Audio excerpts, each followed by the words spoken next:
আল্লাহ সহযোগিতায় আছে বলে আমরা পৃথিবীতে বাচ্চা আছি। যে দীর্ঘ লিবিয়া সিবিয়া ফাঁস হয়ে আমরা মানে ইটালিতে আসতে পারছি, মানে আল্লাহর সম্পূর্ণ আল্লাহর অবদান।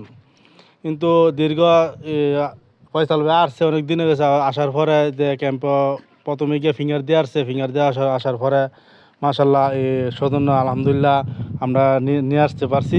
গত 2 দিন আগে গেছিলাম কস্তুরায়, গিয়া খেরা আমি সাথে গেছিলাম, দুজন গিয়া খেরা নিয়ে আসছি। এখন ফয়সাল ভাইয়ের মুখ থেকে শুনবো ভাই কতটুকু মানে খুশি ফিল করতেছে। আর তো কোন বাকি হয়েছি আস্তে আস্তে বলতেছি, বলার পরে যারা বানায় দিব বলতেছে, এখনও মানে সম্পূর্ণ শেষ হয় নাই। এরপরও মানে কিছু কথা শুনি আমার ফয়সাল ভাই থেকে। আসসালামু আলাইকুম, আশা করি সবাই ভালো আছেন। দীর্ঘ অনেক দিন যাওয়ার পরে আলহামদুলিল্লাহ সুযোগ নাতে পাইছি, আল্লাহর দরবারে লাখ লাখ শুক্রিয়া। কিন্তু শুধু আমাদেরকে না, গতকালকে আমরা 2জন সৌজন্য পাইছি। শুধু আমাদেরকে, অনেকদের মানুষদেরকে এই রিপন ভাই হেল্প করছে, অনেক সাহায্য করছে। ক্যাম্পে যারা দায়িত্বে আছে তাদেরকে বইলা অনেক সবাইকে উনি হেল্প করছে, বড় ভাই মানুষ।